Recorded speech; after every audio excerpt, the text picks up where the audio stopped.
ಒಂದ್ ಕೆಲಸ ಮಾಡೋಣ ವಿಕ್ರಮ್, ಆರ್ತಿ ಜವಾಬ್ದಾರಿ ನೀನ್ ತಗೋ. ಅಮೂಲ್ಯನ ಹೇಗ್ ಡೈವರ್ಟ್ ಮಾಡ್ಬೇಕು ಅಂತ ನಾನ್ ನೋಡ್ಕೊಳ್ತೀನಿ. ನೀನ್ ಹೇಳೋದು ಕರೆಕ್ಟ್ ಆಗಿದೆ. ಅಮೂಲ್ಯ ಮನೇಲಿ ಇದ್ರೆ ತಾನೆ ಆರ್ತಿ ಮೇಲೆ ಓವರ್ ಆಗಿರೋ ಕಾಳಜಿ, ಭಯ, ಪ್ರೀತಿ ಇದೆಲ್ಲ ಹುಟ್ಟೋದು.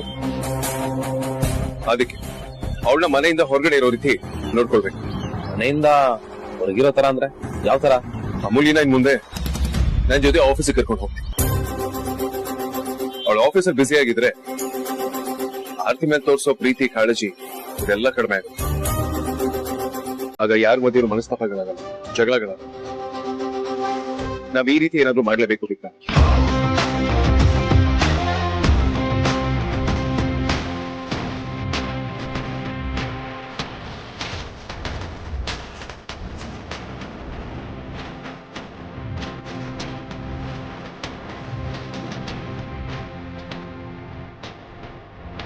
ಹಾಗಿದ್ರೆ ನಾವು ರೌಡಿನ ಕನ್ವಿನ್ಸ್ ಮಾಡ್ಬೇಕು ಅಂತ್ಯಾ?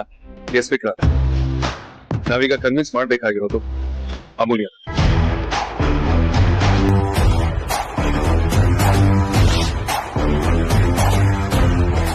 ಹಲೋ ಪರಿ, ಇವತ್ತು ಆ ಡೇ ಡ್ಯೂಟಿ ವಾಚ್ಮ್ಯಾನ್ ಬಂದಿಲ್ಲ. ನಾನು ಇಲ್ಲೇ ಡ್ಯೂಟಿ ಕಂಟಿನ್ಯೂ ಮಾಡ್ತೀನಿ. ನೀನು ನನ್ನ ತಿಂಡಿ ಬಗ್ಗೆ ಏನು ಯೋಚನೆ ಮಾಡಬೇಡ. ಇಲ್ಲೇ ಮಕ್ಳ ಮನೆಯಲ್ಲ ಏನಾರು ತಿನ್ಕೋತೀನಿ. ಅಲ್ಲ ರೀ, ಇವತ್ ನಾನೇ ಅಲ್ಲಿಗೆ ಬರ್ಬೇಕು ಅನ್ಕೊಂಡಿದ್ನಲ್ಲ. ಹೌದಾ? ಯಾಕೆ ಪರಿ? ಏನ್ರಿ ಹೀಗ್ ಕೇಳ್ತಿದ್ದೀರಿ ನೀವು? ನಮ್ಮ ಮಗಳು ಆರ್ತಿ ಗರ್ಭಿಣಿ. ಅವಳು ಹುಟ್ಟೋ ಮಗು ಆರೋಗ್ಯವಾಗಿರ್ಲಿ ಅಂತ ನಾನು ಗ್ರಂಥಿಗೆ ಅಂಗಡಿಗೆ ಹೋಗಿ ಗರ್ಭಿಣಿ ಹೆಂಗಸರಿಗೆ ಕೊಡೋ ಪದಾರ್ಥಗಳನ್ನೆಲ್ಲ ತಗೊಂಡ್ ಬಂದಿದ್ದೀನಿ. ನೀವು ಡ್ಯೂಟಿ ಮುಗಿಸ್ಕೊಂಡ್ ಬಂದ್ಮೇಲೆ ಇಬ್ರು ಒಟ್ಟಿಗೆ ಹೋಗಿ ಕೊಟ್ಟು ಬರೋಣ ಅನ್ಕೊಂಡಿದ್ದೆ. ಈಗ ನೋಡಿದ್ರೆ ಈ ತರ ಹೇಳ್ತಿದ್ದೀರಲ್ಲ. ನನಗ್ ಬರೋಕ್ ಆಗಲ್ಲ ಪರಿ, ನೀನೇ ತಗೊಂಡ್ ಬಂದ್ ಕೊಡು, ಪರವಾಗಿಲ್ಲ. ಹೌದಾ? ಹಾಗಿದ್ರೆ ಸರಿ ರೀ.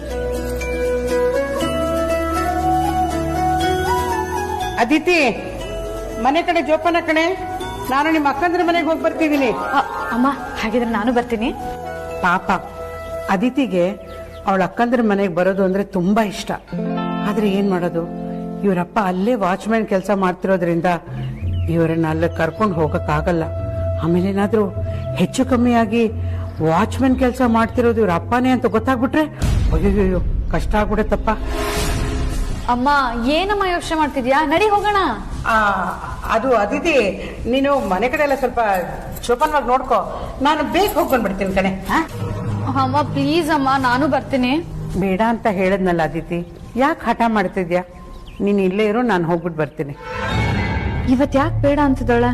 ಇವಳಿಗೇನಾದ್ರೂ ನನ್ನ ಮತ್ತೆ ಧ್ರುವನ್ ಬಗ್ಗೆ ಗೊತ್ತಾಗಿರ್ಬೋದಾ? ಈಗೇನು ನೀನ್ ಬರ್ಲೇಬೇಕಾ? ಹಾ ಅಮ್ಮ, ನಾನು ಆರತಿ ಅಕ್ಕ ನೋಡೋದ್ ಬೇಡ್ವಾ? ಸರಿ ನಡಿ.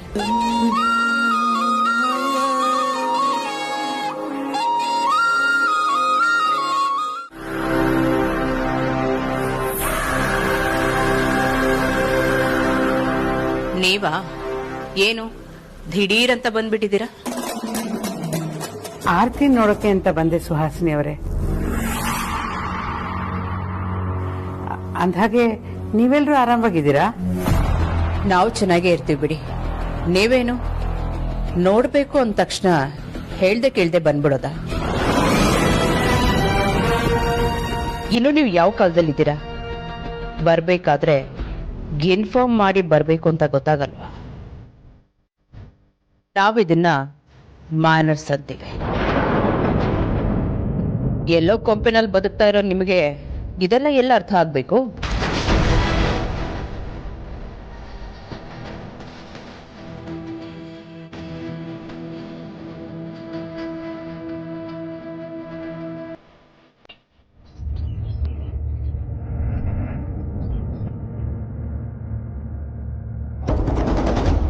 ಅದು ಹಾಗಲ್ಲ, ಮಗಳು ಗರ್ಭಿಣಿ ಅಂತ ಗೊತ್ತಾದ್ಮೇಲೆ. ನೋಡಿ, ಆರ್ತಿ ಈಗ ತಾನೇ ಮಲಗಿದಾಳೆ. ಅವಳನ್ನ ಡಿಸ್ಟರ್ಬ್ ಮಾಡಕ್ಕಾಗಲ್ಲ. ಅವಳಿಗೆ ತುಂಬಾ ಸ್ಟ್ರೆಸ್ ಇದೆ, ಚೆನ್ನಾಗಿ ರೆಸ್ಟ್ ಮಾಡಬೇಕು ಅಂತ ಡಾಕ್ಟರ್ ಹೇಳಿದ್ದಾರೆ.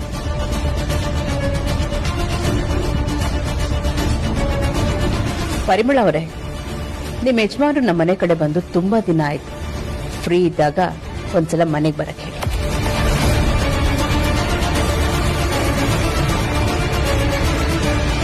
ಪಾಪ ಅವ್ರು ನಮ್ಮನೆಗೆ ಬರ್ದೆ ತುಂಬಾ ದಿನ ಆಗೋಯ್ತು.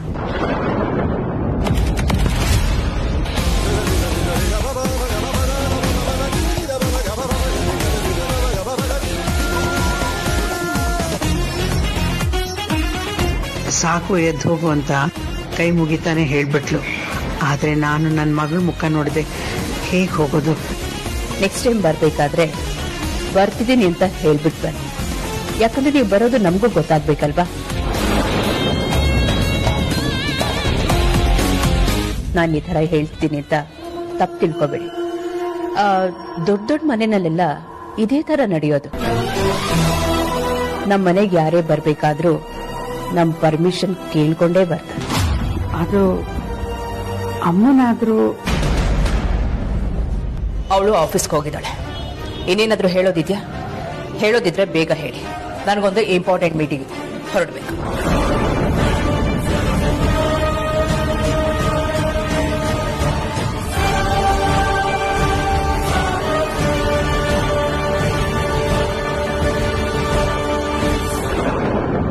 ಪರಿಮಳ ಅವರೇ, ನೀವು ಮನೆಗೆ ರಿಟರ್ನ್ ಹೋಗ್ಬೇಕಾದ್ರೆ ಆಟೋದಲ್ಲಿ ಹೋಗ್ತೀರಾ, ಟ್ಯಾಕ್ಸಿಲಿ ಹೋಗ್ತೀರಾ? ಟ್ಯಾಕ್ಸಿಲಿ ಹೋಗೋ ಹಾಗಿದ್ರೆ ಹೇಳಿ, ನಾನೇ ಬುಕ್ ಮಾಡ್ತೀನಿ.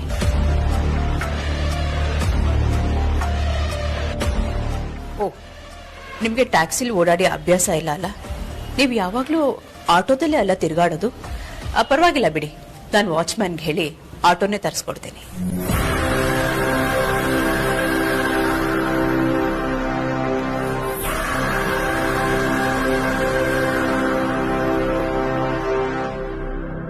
ಬೇಡ ಸುಹಾಸಿನಿ ಅವರೇ, ಸುಮ್ಮನೆ ನಿಮ್ಗೆ ಯಾಕೆ ತೊಂದ್ರೆ? ನಾನೇ ಹೋಗ್ತೀನಿ. ಪರಿಮಳ ಅವರೇ, ಆಟೋ ಕೊಡೋದಕ್ಕೆ ದುಡ್ಡಿದೆ ಅಲ್ವಾ? ಬೇಕಾದ್ರೆ ನಾನೇ ಕೊಡ್ತೀನಿ.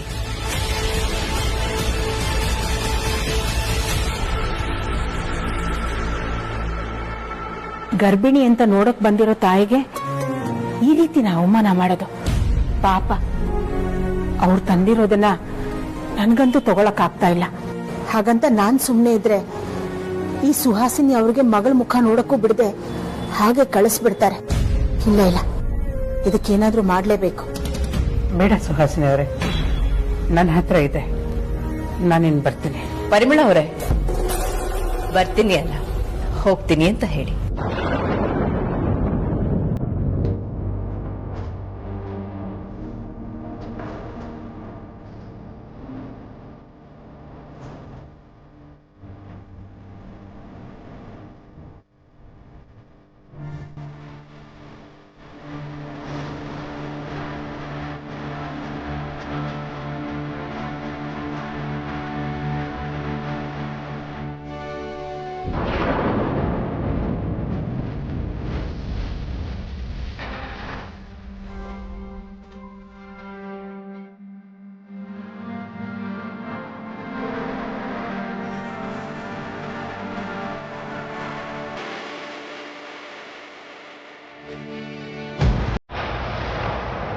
ಅಮ್ಮ ಅಮ್ಮ,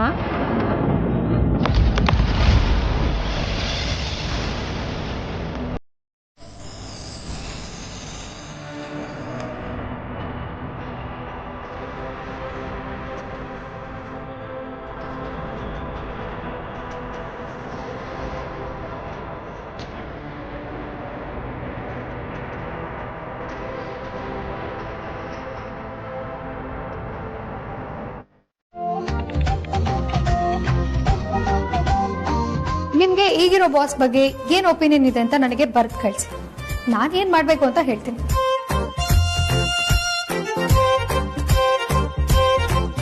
ಅಲ್ಲ ಅಮ್ಮ, ಈಗ ಅದೆಲ್ಲ ಯಾಕೆ ಬೇಕು ಹೇಳು? Past is past, present is present ಅಲ್ವಾ? ಏನ್ ಬಾವ ನೀವು, ಹೊಸ ನೀರು ಬಂದ್ಮೇಲೆ ಹೊಸ ಕಲರ್ ಬರೋದು ಕಾಮನ್.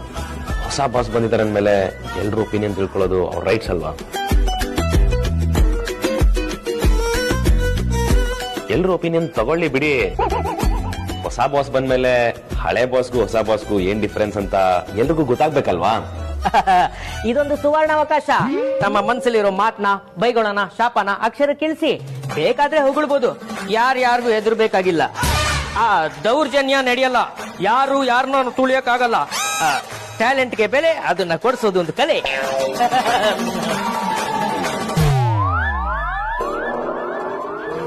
ತೊಳಿ ತೊಳಿ ಬರ್ರಿ.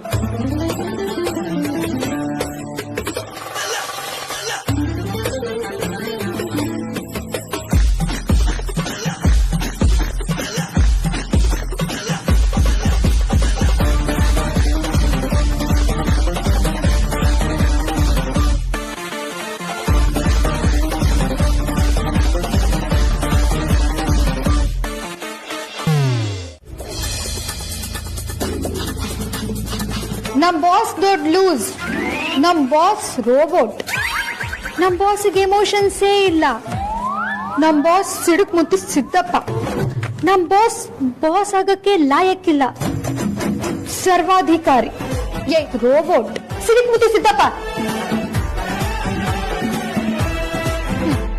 ನೋಡ್ದ ನಿನ್ ಸ್ಟಾಫ್ ನಿನ್ ಮೇಲೆ ಎಂಥ ಒಪಿನಿಯನ್ ಇಟ್ಕೊಂಡಿದ್ದಾರೆ ಅಂತ.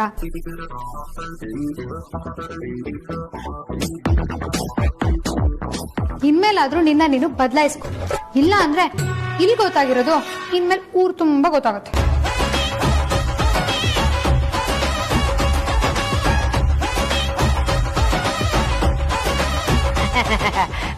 ಬಾಸ್ ಅದು ಮೇಡಮ್ ವಾಪಸ್ ರೀಜಾಯ್ನ್ ಆಗ್ಬೇಕು ಅಂತ ನಾವು ಛೋಟಾ ಬಾಸ್ ಹತ್ರ ರಿಕ್ವೆಸ್ಟ್ ಮಾಡ್ಕೊಂಡಿದ್ವಿ. ಆ ರಿಕ್ವೆಸ್ಟ್ಗೆ ಮೇಡಮ್ ಮಣಿದು ವಾಪಸ್ ರೀಜಾಯ್ನ್ ಆಗ್ತಾ ಇದಾರೆ.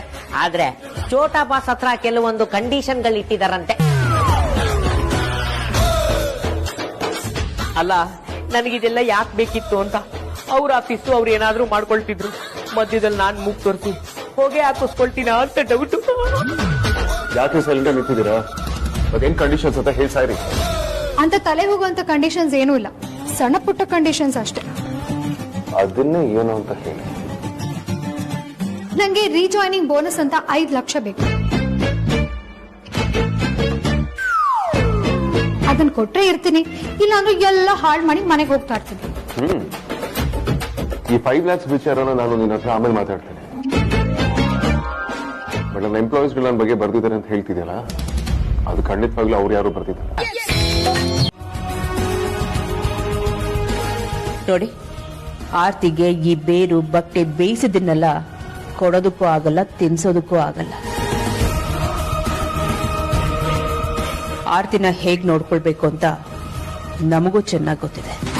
ನಿಮ್ಗೆ ಆಯುರ್ವೇದದ ಶಕ್ತಿ ಗೊತ್ತಿಲ್ಲ ಅಂತ ಅನ್ಸುತ್ತೆ, ಅದಕ್ಕೆ ಹೀಗೆಲ್ಲ ಮಾತಾಡ್ತಿದ್ದೀರಾ. ಆಯುರ್ವೇದದ ಬಗ್ಗೆ ನನಗೆ ಅಸಡ್ಡೆ ಇಲ್ಲ, ಅದ್ರ ಬಗ್ಗೆ ನನಗೂ ಚೆನ್ನಾಗಿ ಗೊತ್ತಿದೆ. ಎಮೋಷನಲ್ ಬ್ಲ್ಯಾಕ್ ಮೇಲ್ ಮಾಡಬೇಡಿ, ಬೇಕಿದ್ರೆ ನಿಮ್ಗೆ ಕೈ ಮುಗಿದು ಕೇಳ್ಕೊಳ್ತೀನಿ.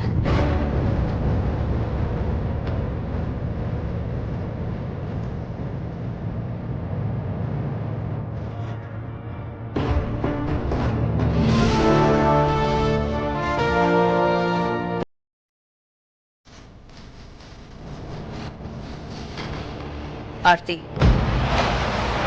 ನಾನು ಹೇಳ್ಬೇಕಾಗಿರೋದನ್ನೆಲ್ಲ ಹೇಳಿದ್ದೀನಿ, ಅದ್ರ ಮೇಲೆ ನಿನ್ನಿಷ್ಟ.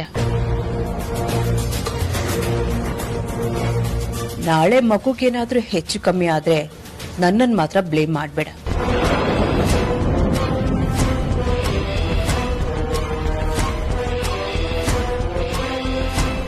ನಿನ್ ತಾಯಿ ತಂದಿರೋದು ನಿನಗೆ ಹೆಚ್ಚು ಅನ್ನೋದಾದ್ರೆ ನಿನ್ನಿಷ್ಟ, ನನಗೇನು ಅಭ್ಯಂತರ ಇಲ್ಲ. ಅಪಶಕುನ ಅನ್ನೋದು ಎಲ್ಲಿಂದ ಯಾರಿಂದ ಬೇಕಾದ್ರೂ ಬರ್ಬೋದು. ಒಳ್ಳೇದಾಗ್ಬೇಕು ಅಂತ ಏನಿಲ್ವಲ್ಲ, ಕೆಟ್ಟದ್ ಬೇಕಾದ್ರೂ ಆಗ್ಬೋದಲ್ಲ. ಯಾಕಂದ್ರೆ ಇದು ಮಾಯಾಲೋಕ, ಯಾವಾಗ ಏನಾಗತ್ತೆ ಅಂತ ಹೇಳಕ್ಕೆ ಸಾಧ್ಯನೇ ಇಲ್ಲ. ಆರ್ತಿ, ಇನ್ಮುಂದೆ ನೀನು ಹುಷಾರಾಗಿರ್ಬೇಕು, ಯಾರನ್ನು ನಂಬಿ ಮೋಸ ಹೋಗ್ಬೇಡ. ಅತ್ತೆ ಏನೋ ಕೊಟ್ರು, ಅಮ್ಮ ಏನೋ ಮಾಡ್ಕೊಂಬಂದ್ ಕೊಟ್ರು, ತಂಗಿ ಏನೋ ಕೊಟ್ಲು ಅಂತ ಹಿಂದು ಮುಂದೆ ಯೋಚನೆ ಮಾಡದೆ ತಿನ್ನಕ್ ಹೋಗ್ಬೇಡ.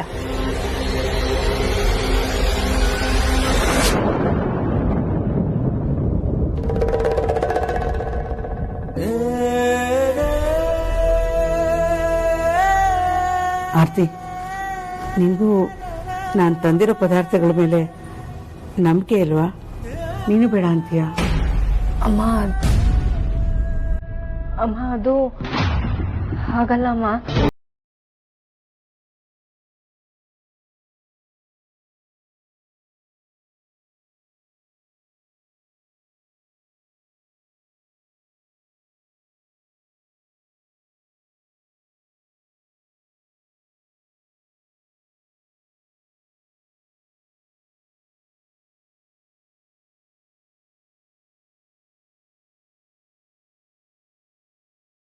ಆದ್ರೆ ಅಷ್ಟೇ ಸಾಕು.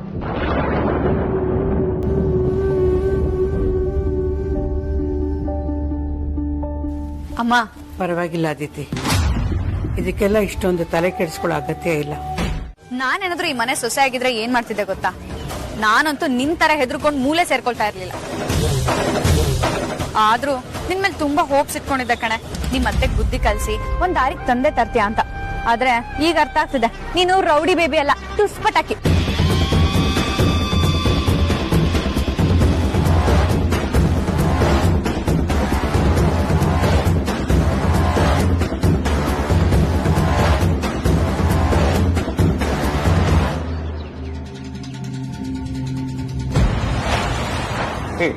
ಮಜಾ, ಏನಾಯ್ತು? ಯಾಕೆ ಟೆನ್ಷನ್ ಇದೆಯಾ? ಎಲ್ಲಿಗೆ ಹೋಗ್ತಿದ್ಯಾ? ಮನೆಗೆ ಹೋಗ್ತಿದ್ದೀನಿ. ಅಮೂಲ್ಯ, ಯಾಕೆ ಎದಕ್ಕೆ ತಗೊಟ್ಟದ್ಲು? ಇಷ್ಟೊಂದು ಟೆನ್ಷನ್ ಮಾಡ್ಕೊಂಡಿದ್ದಾಳೆ. ಅದಿತಿ ಜೊತೆ ಫೋನಲ್ಲಿ ಮಾತಾಡ್ತಿದ್ದು ಅಂತ ಗೊತ್ತಾಯ್ತು. ಬಟ್ ಏನಾಗಿದೆ? ಇಷ್ಟೊಂದು ಟೆನ್ಷನ್ ಮಾಡ್ಕೊಂಡಿದ್ದಾಳೆ ಅಂದ್ರೆ ಒಂದು ಮನೆಗೆ ಯಾರೋ ಬಂದಿರಬೇಕು, ನನಗೇನೋ ಪ್ರಾಬ್ಲಮ್ ಆಗಿರ್ಬೇಕು. ಕಾಂತ, ಕಾಂತ, ಬಾಸ್, ಅಮೂಲ್ಯ ತುಂಬಾ ಟೆನ್ಷನ್ ಆಗಿ ಮನೆಗೆ ಹೊರಟೋದ್ಲು. ಮನೇಲಿ ಏನಾಗಿದೆ ಅಂತ ಸ್ವಲ್ಪ ವಿಚಾರಿಸಿ. Okay boss.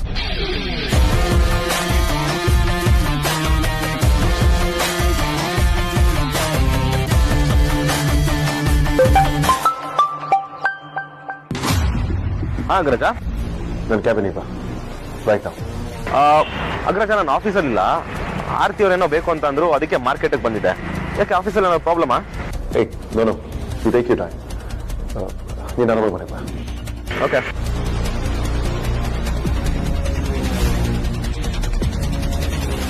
ಯಾಕೋ ಏನೋ ಸರಿಯಿಲ್ಲ ಅನಿಸ್ತದೆ. ನನ್ನ ಮನೆಗೆ ಹೋಗೋದೇ ಬೆಟರ್. ಇವತ್ತೇನ್ ಮಾಡ್ತೀರಾ ಅಂತ ನಾನು ನೋಡೇ ಬಿಡ್ತೀನಿ. ನಿನ್ನ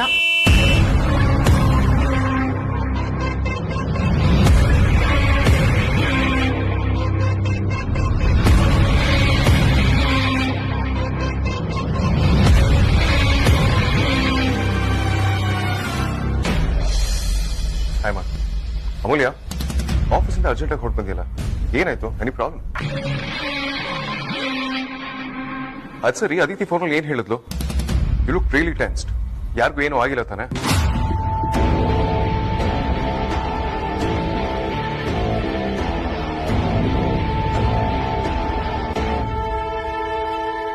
ಅಮೂಲ್ಯ, ನಿನ್ನೆ ಕೇಳ್ತಿರೋದು. Is everything okay? Cool Vedant, ನೀನ್ ಗಾಬರಿ ಪಟ್ಕೊಳ್ಳೋ ಅಂತದ್ದು ಏನೂ ಆಗಿಲ್ಲ. ಸ್ವಲ್ಪ ಹೊತ್ತಿಗೆ ಮುಂಚೆ ಪರಿಮಳ ಮತ್ತೆ ಮಂಜು ಅವ್ರು ಬಂದಿದ್ರು. ಅದೇನೋ ಗೊತ್ತಿಲ್ಲ, ತುಂಬಾ ಹೊತ್ತು ಇರ್ಲಿಲ್ಲ, ಸಡನ್ ಆಗಿ ಹೊರಟೋದ್ರು. ಆರ್ತಿ ಸ್ವಲ್ಪ ಸೆನ್ಸಿಟಿವ್ ಅಲ್ವಾ, ಅವ್ರು ಹೋಗಿದ ತಕ್ಷಣ ಅಳೋದಕ್ ಶುರು ಮಾಡಿದ್ರು. ಅದಿತಿ ಅಮೂಲ್ಯಂಗ್ ಫೋನ್ ಮಾಡಿ ಆರ್ತಿ ಅಕ್ಕ ಅಳ್ತಾ ಇದ್ದಾಳೆ, ಬಂದು ಸ್ವಲ್ಪ ಸಮಾಧಾನ ಮಾಡು ಅಂತ ಹೇಳಿದಾಳೆ. ಅದಕ್ಕೆ ಅಮೂಲ್ಯ ಆಫೀಸಿಂದ ಮನೆಗೆ ಬಂದ ಅಲ್ವಾ ಅಮೂಲ್ಯ?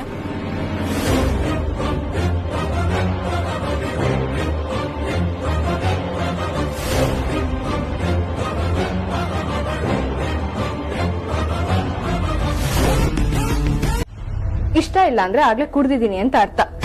ನೀನ್ ಅದಕ್ಕೇನೋ ಮಿಕ್ಸ್ ಮಾಡ್ಕೊಂಡ್ ಬಂದಿದ್ಯಾ ಅಂತ ಅಲ್ಲ. ಈ ಮಾತನ್ನ ನೀನ್ ಆಡ್ತಿಲ್ಲ ಕಣೆ, ನೀನ್ ಹಿಂದೆ ಇರೋ ನಿಮ್ ಮತ್ತೆ ಆಡಿಸ್ತಿದ್ದಾರೆ. ಅವ್ರ ಮೇಲಿರೋ ನಂಬಿಕೆ ನನ್ ಮೇಲಿಲ್ಲ ಅಲ್ವಾ ನಿಂಗೆ? ಒಳ್ಳೆ ಮರ್ಯಾದನೆ ಕೊಟ್ಟೆ ಬಿಡು. ನೋಡಮ್ಮ, ಸುಮ್ನೆ ಬಾಯಿಗೆ ಬಂದಾಗೆಲ್ಲ ಏನೇನೋ ಮಾತಾಡ್ಬೇಡ. ನೀನ್ ಮಾತಾಡೋದನ್ನ ಯಾರಾದ್ರೂ ಕೇಳಿಸ್ಕೊಂಡ್ರೆ ಸುಮ್ನೆ ನನ್ ಮೇಲೆ ತಪ್ಪು ತಿಳ್ಕೊಳ್ತಾರೆ. ನಿಂಗೀಗ ಏನ್ ಹೇಳಿದ್ರು ನಾಟಲ್ಲ ಬಿಡು, ಯಾಕೆಂದ್ರೆ ನಿನ್ ಮನ್ಸನ್ನ ಬೇರೆಯವ್ರು ಕಂಟ್ರೋಲ್ ಮಾಡ್ತಿದ್ದಾರೆ. ಹೆತ್ತಮ್ಮ ಅಷ್ಟು ಪ್ರೀತಿಯಿಂದ ನಿನಗ್ ಒಳ್ಳೇದಾಗ್ಲಿ ಅಂತ ಕೊಟ್ಟು ಹೋದ್ರೆ ನೀನು ಅವರಿಗೆ ಅವಮಾನ ಮಾಡಿ ಕಳಿಸ್ತೀಯಲ್ವಾ? ಇದ್ರಲ್ಲೇ ಗೊತ್ತಾಗಲ್ವೇನೆ ನಿನ್ ತಲೆಯಲ್ಲಿ ಇನ್ಯಾರೋ ಬಂದು ಕೂತಿದ್ದಾರೆ ಅಂತ? ಅದ್ ಹಾಗಲ್ಲ ಅಮ್ಮು, ಅತ್ತೆಗೆ ನನ್ ಮೇಲೆ ತುಂಬಾನೇ ಪ್ರೀತಿ. ನಂಗೊಂದ್ ಸ್ವಲ್ಪ ನೋವಾದ್ರೂ ಅವ್ರು ಅದನ್ನ ಸಹಿಸ್ಕೊಳಲ್ಲ. ನನ್ನ ಆರೋಗ್ಯದ ಬಗ್ಗೆ ತುಂಬಾ ಕೇರ್ ಮಾಡ್ತಾರೆ. ಅದಕ್ಕೆ ಅವ್ರ ಮಾತನ್ನ ಜಾಸ್ತಿ ಕೇಳ್ತೀನಿ. ಏನೇ ಹೇಳ್ತಿದ್ಯಾ? ಹೆತ್ತಮ್ಮನ್ಗಿಂತ ನಿನ್ನ ಮತ್ತೆ ಜಾಸ್ತಿ ಪ್ರೀತಿ ಮಾಡಕ್ ಸಾಧ್ಯನೇನೆ? ಒಂದ್ ವೇಳೆ ಅತ್ತೆ ನಿನ್ನ ಎಲ್ಲರಿಗಿಂತ ಜಾಸ್ತಿ ಪ್ರೀತಿ ಮಾಡೋದಾಗಿದ್ರೆ ನೀನ್ ಈ ತರ ಮಾತಾಡ್ತಿರ್ಲಿಲ್ಲ. ಅವರು ನಿನ್ಗೆ ಬ್ರೈನ್ ವಾಶ್ ಮಾಡ್ತಿದ್ದಾರೆ. ಅದು ಯಾವ ಲೆವೆಲ್ಗೆ ಮಾಡಿದ್ದಾರೆ ಅಂದ್ರೆ ಅಮ್ಮನ್ ಮಾತು, ಅಮ್ಮನ್ ನಾರೈಕೆ, ಅಮ್ಮನ್ ಪ್ರೀತಿ ಎಲ್ಲಾನು ಕಮ್ಮಿ ಅನ್ಸಕ್ ಶುರು ಆಗಿದೆ ನಿಂಗೆ. ಅವರು ನಿನ್ನ ಅವ್ರ ತರನೇ ಸ್ವಾರ್ಥಿ ಮಾಡ್ತಿದ್ದಾರೆ, ತಿಳ್ಕೊ. ನೋಡಮ್ಮ, ನನ್ ಮಗು ವಿಷಯದಲ್ಲಿ ನಾನ್ ಸ್ವಾರ್ಥಿನೇ. ನನ್ ಮಗು ಚೆನ್ನಾಗಿರ್ಬೇಕು ಅಂದ್ರೆ ಹೆತ್ತವ್ರನ್ನು ಧಿಕ್ಕರಿಸ್ತೀನಿ, ಒಡ ಹುಟ್ಟೋರ್ನು ಧಿಕ್ಕರಿಸ್ತೀನಿ. ಯಾರನ್ನು ನಂಬಲ್ಲ ನಾನು. ನನ್ ದೃಷ್ಟಿನಲ್ಲಿ ಎಲ್ರು ಹೊರಗ್ನೋರ್ ತಂದಿರೋದನ್ನ ಕುಡಿಯಲ್ಲ, ತಿನ್ನಲ್ಲ. ಏನೇ ಅಂದೆ ನೀನು? ನಮ್ಮಮ್ಮ ನಿನಗೆ ಹೊರಗ್ನೋಳಾಗೋದೇನೆ?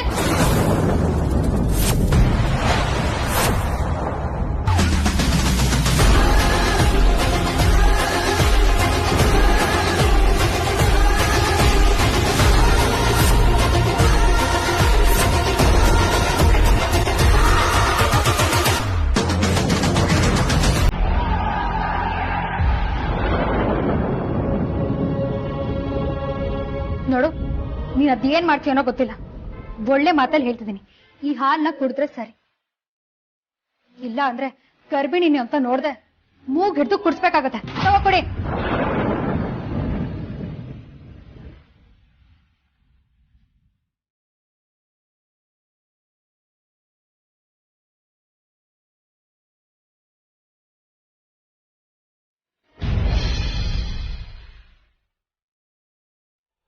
ನಿನ್ ಬಾಯಲ್ಲಿಂತ ಮಾತ್ ಕೇಳೋದಕ್ಕೆ ನಾಚಿಕೆ ಆಗ್ತದೆ.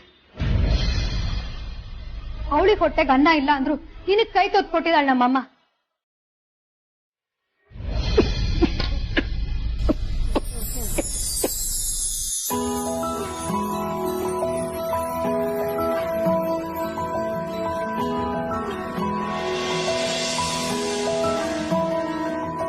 ಅಜ್ಜಿ. ಓಹೋ ವೇದಾಂತ್, ಇವಾಗ ಅಜ್ಜಿ ನೆನಪಾಯ್ತೇನಪ್ಪ? ಅಜ್ಜಿ, ಅಗ್ರಜನ್ ಜೊತೆ ನಾನು ಇದ್ದೀನಿ. ಓ, ಅಣ್ಣ ತಮ್ಮಂದ್ರು ಇಬ್ರು ಬಂದಿದ್ದೀರಾ ಅಜ್ಜಿನ ಹುಡ್ಕೊಂಡು? ಏನ್ ಸಮಾಚಾರ? ಅಜ್ಜಿ, ಈ ಮನೇಲಿ ಎಲ್ಲ ಸರಿ ಇದೆ, ಆದ್ರೆ ಯಾವುದು ಸರಿ ಇಲ್ಲ ಅಂತ ಅನಿಸ್ತಿದೆ ಅಜ್ಜಿ. ಹೌದಜ್ಜಿ, ಒಂದ್ ಸರಿ ಹೋಯ್ತು ಅಂತ ಸುಮ್ಮನಾದ್ರೆ ಇನ್ನೊಂದ್ ಎಡವಟ್ಟಾಗುತ್ತೆ. ಏನ್ ಮಾಡ್ಬೇಕು ಅಂತಾನೆ ಗೊತ್ತಾಗ್ತಾ ಇಲ್ಲ. ಅಲ್ಲ ಕಣ್ರು, ನೀವ್ ಹೀಗೆ ಒಗಟೊಗಟಾಗಿ ಮಾತಾಡಿದ್ರೆ ನಾನು ಏನ್ ತಿಳ್ಕೊಬೇಕು? ಅದೇನು ಅಂತ ಅರ್ಥ ಆಗೋ ತರ ಹೇಳಿ. ಅಜ್ಜಿ, ಆರತಿ ಅಮೂಲ್ಯ ಇಬ್ರು ಒಡ ಹುಟ್ಟವ್ರು. ನಮ್ಮ ಮನೆಗೆ ಬಂದ್ಮೇಲೆ ಇಬ್ರು ಸಂತೋಷವಾಗಿ ಚೆನ್ನಾಗಿರ್ತಾರೆ ಅಂತ ನಾನು ಅನ್ಕೊಂಡಿದ್ದೆ. ಆದ್ರೆ ಇತ್ತೀಚೆಗೆ ಇಬ್ರು ದಾಯಾದಿಗಳ ತರ ಆಡ್ತಿದ್ದಾರೆ. ಸುಮ್ನೆ ಕಿತ್ತಾಡ್ಕೊಳ್ತಾರೆ. 3 ದಿನಕ್ಕೊಂದ್ಸಲ ಜಗಳ ಮಾಡ್ಕೊಳ್ತಾರೆ ಅಜ್ಜಿ. ಹೌದಜ್ಜಿ, ಇಬ್ರು ಸಂಬಂಧ ಅಳಿ ತಪ್ಪಿದೆ. ಒಬ್ರು ಮೇಲೊಬ್ರು ಕಂಪ್ಲೇಂಟ್. ಯಾರದ್ ಸರಿ ಯಾರದ್ ತಪ್ಪು ಯಾರಿಗೂ ಗೊತ್ತಾಗ್ತಿಲ್ಲ. ಆದ್ರೆ ನಮಗ್ ಮಾತ್ರ ಇಬ್ರದ್ದು ತಪ್ಪಿಲ್ಲ ಅಂತಾನೆ ಅನಿಸ್ತಿದೆ. ಏನ್ ಮಾಡ್ಬೇಕಂತಾನೆ ಗೊತ್ತಾಗ್ತಿಲ್ಲ ಅಜ್ಜಿ. ಎಲ್ಲಾ ಕಡೆ ಆರ್ತಿ ಭಯನೇ ನಿಜ ಅನ್ನೋ ತರ ಅನಿಸ್ತಿದೆ. ಎಲ್ರ ಮನೆ ದೋಸೆನೂ ತೂತೆ ಕಣಪ್ಪ. ನಮ್ಮನೆ ಎಂಚು ತೂತೆ ಅಜ್ಜಿ. ಟೆನ್ಷನ್ ಮಾಡ್ಕೋಬೇಡಿ, ಇದಕ್ಕೆಲ್ಲ ನನ್ನ ಹತ್ರ ಒಂದು ಉಪಾಯ ಇದೆ. ಈ ಉಪಾಯನ ಅವ್ರ ಮೇಲೆ ಪ್ರಯೋಗ ಮಾಡಿದ್ರೆ ಮಾತ್ರ ಸಮಸ್ಯೆ ಬಗೆಹರಿಯೋದು ಅನ್ಸುತ್ತೆ. ಉಪಾಯ ಏನಜ್ಜಿ? ನಾವು ಈ ಸಮಸ್ಯೆನ ಬಗೆಹರಿಸೋದಕ್ಕೆ ಕೋರ್ಟ್ಗೆ ಹೋಗ್ಬೇಕು.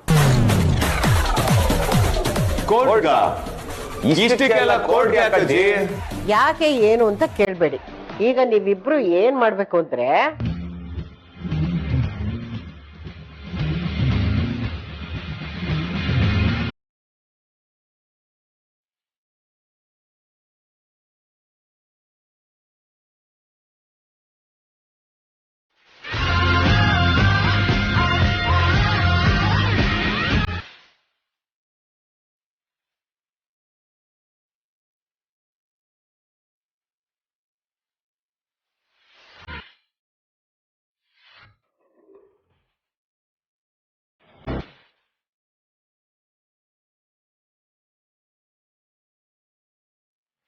ಬಂದಿದ್ರೆ ಪ್ರಕರಣದ ಬಗ್ಗೆ ವಿವರ ಹೇಳಿ. ಅಮೂಲ್ಯ ನನ್ನ ಹೊಡಿಯಕ್ ಬಂದ್ರು ಯುವರ್ ಆನರ್. ನಾನೇನ್ ಸುಮ್ನೆ ಹೊಡೆಯಕ್ ಹೋಗಿಲ್ಲ ಯುವರ್ ಆನರ್. ಅವಳು ನಮ್ಮ ಅಮ್ಮನ ಬಗ್ಗೆ ತಪ್ಪಾಗಿ ಮಾತಾಡಿದ್ಲು, ಅದಕ್ಕೆ ಕೈ ಎತ್ತಿದೆ ಅಷ್ಟೇ. ಅಲ್ಲ, ನಾನು ಇವಳನ್ನ ತುಂಬಾ ಕೇರ್ ಮಾಡ್ತೀನಿ, ಆದ್ರೆ ಇವಳನ್ನ ನಂಬದೇ ಇಲ್ಲ. ನಾನು ಇವಳು ಒಡ ಹುಟ್ಟಿದ ತಂಗಿ ಆದ್ರೂ ನನ್ನ ಹೊರಗಿನವಳ ತರ ನೋಡ್ತಾಳೆ.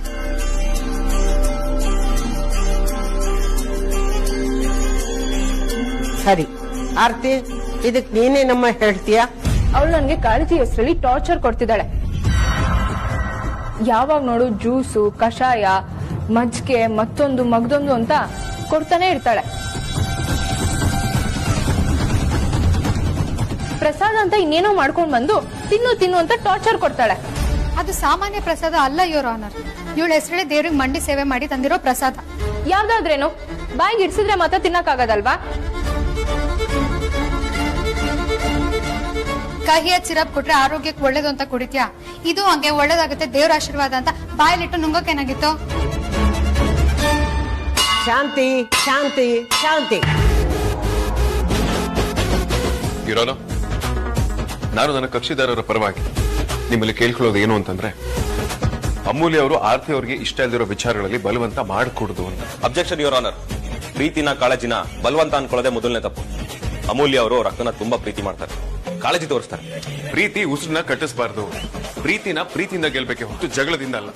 ಪ್ರೀತಿನ ಅರ್ಥ ಮಾಡ್ಕೊಂಡಾಗ್ಲೇ ಗೆಲುವಾಗೋದು, ಇಲ್ಲ ಅಂದ್ರೆ ಸೋಲು ಕಟ್ಟಿಟ್ಟು ಬುತ್ತಿ. ಅರ್ಥ ಆಗಲ್ಲ ಅನ್ನೋದು ಪೂರ್ವಗ್ರಹ ಆದಾಗ ಪ್ರೀತಿ ಕೂಡ ಅತಿ ಆಗುತ್ತೆ. ಅತಿ ಆಗ್ಲಿ ಮಿತಿ ಆಗಿರ್ಲಿ, ನಿನಗೆ ಕೆಟ್ಟದಾಗ್ಬೇಕು ಅನ್ನೋದು ನನ್ನ ಉದ್ದೇಶ ಆಗಿರ್ಲಿಲ್ಲ. ನೀನ್ ಜಗಮಂಡಿ, ನಿನ್ಗೆ ನಿಂದೆ ಹಠ ಮಾಡ್ತಿರೋದು ನಾನಲ್ಲ, ನೀನು. ನೀನ್ ಹಠದಿಂದಾಗೇನೆ ಇಲ್ಲಿವರೆಗೂ ಬಂದಿರೋದು. ಮಾಡೋದೆಲ್ಲ ಮಾಡ್ಬಿಟ್ಟು ನನ್ನಿಂದ ಆಯ್ತು ಅಂತಿದ್ಯಲ್ಲ, ಇದು ನಿನ್ ನಿಜವಾದ ಬುದ್ಧಿ.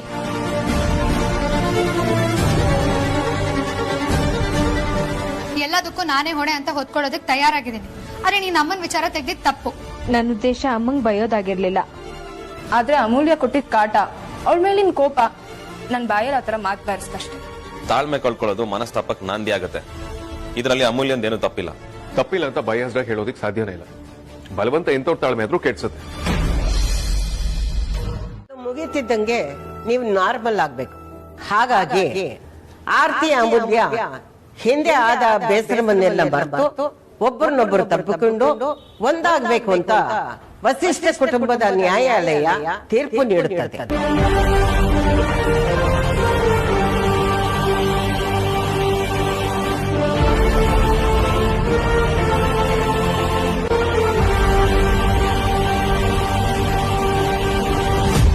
ಹೇಗೆ ಅಂಪೈರ್ ಡಿಸಿಷನ್ ಫೈನಲ್, ಹಾಗೆ ನಮ್ಮ ಜಡ್ಜಿನ ಜಡ್ಜ್ಮೆಂಟ್ ಕೂಡ ಫೈನಲ್. ಕಮಾನ್.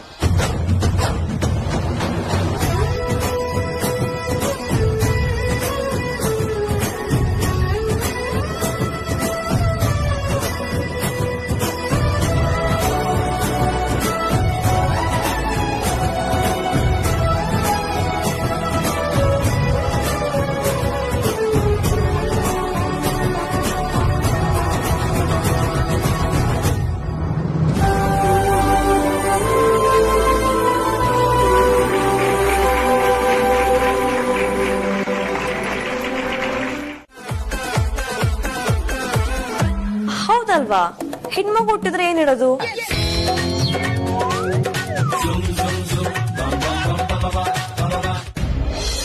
ನೈದಿಲೆ ವೇದಾಂತ್, ಆ ಹೆಸರು ಯಾಕೋ ಸೂಟ್ ಆಗ್ತದ? ನಾ ಒಂದ್ ಹೆಸರು ಹೇಳ್ತೀನಿ, ಭಾರ್ಗವಿ. ಆರ್ ಮತ್ತೆ ವಿ ಎರಡು ಇರುತ್ತೆ, ಹೆಂಗೆ? ತುದಿಲ್ ಬರುತ್ತೆ, ಶೂರಲ್ಲಿ ಬರ್ಬೇಕು ಸಾರ್ಥಕ್.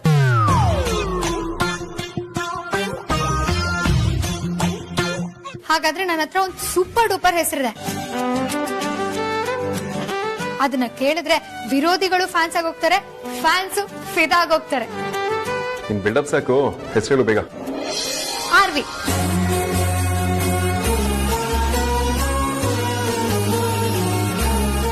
ಶುರು ಅಲ್ಲೂ ಅಕ್ಕ ಬಾವ, ಎಂಡಲ್ಲೂ ಅಕ್ಕ ಬಾವ. ಹೆಂಗಿದೆ? ಸೂಪರ್ ಅಲ್ವಾ? ವಾಹ್, ಸೂಪರ್ ಆಡಿನದಿ ನೀನು. ಆರ್ವಿ ಅಲ್ಟಿಮೇಟ್ ಆಗಿದೆ. ಆರ್ವಿ ಫಿಕ್ಸ್. ಎಸ್, ಮಾಡರ್ನ್ ಆಗೂ ಇದೆ, ಕ್ಯಾಚ್ ಆಗೂ ಇದೆ. ಆರ್ವಿನೇ ಫೈನಲ್. ಆರ್ತಿ ಏನಂತೀಯ? ಮುದ್ದಾಗಿದೆ. ನನ್ಗಂತೂ ತುಂಬಾ ಇಷ್ಟ ಆಯ್ತು. ಆರ್ವಿ ಎಸ್, ಕೊನೆಗೂ ದೊಡ್ಡ ಕನ್ಫ್ಯೂಷನ್, ದೊಡ್ಡ ಟಾಸ್ಕ್ ಸಾಲ್ವ್ ಆಗೋಯ್ತು ನೋಡಿ. ನನ್ನಿ ಸೂಪರ್ ನೀನು.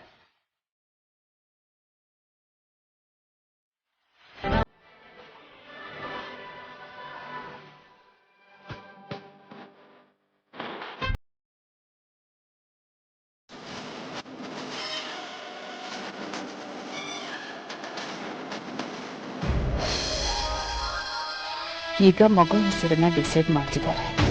ನಾಳೆ ಯಾವ ಸ್ಕೂಲ್ಗೆ ಸೇರಿಸ್ಬೇಕು, ಯಾವ ಕಾಲೇಜಿಗೆ ಸೇರಿಸ್ಬೇಕು, ಏನ್ ಕೋರ್ಸ್ ಕೊಡಬೇಕು ಅಂತ ಇವ್ರುಗಳೇ ಡಿಸೈಡ್ ಮಾಡೋದು. ಮಗುನ ನೀನ್ ಹೆತ್ತಿದ್ರು ಇವ್ರುಗಳೇ ಪೇರೆಂಟ್ಸ್ ಆಗಿರ್ತಾರೆ. ನಾಳೆ ಯಾರು ಕೊಟ್ಟು ಮದುವೆ ಮಾಡಬೇಕು ಅನ್ನೋದನ್ನು ಕೂಡ ಇವ್ರುಗಳೇ ಡಿಸೈಡ್ ಮಾಡೋದು.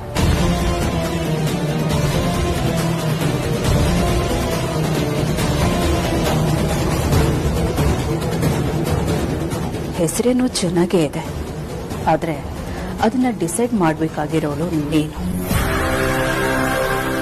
ಅದಕ್ಕೆ ಕೇಳಿದೆ ಅಷ್ಟೇ.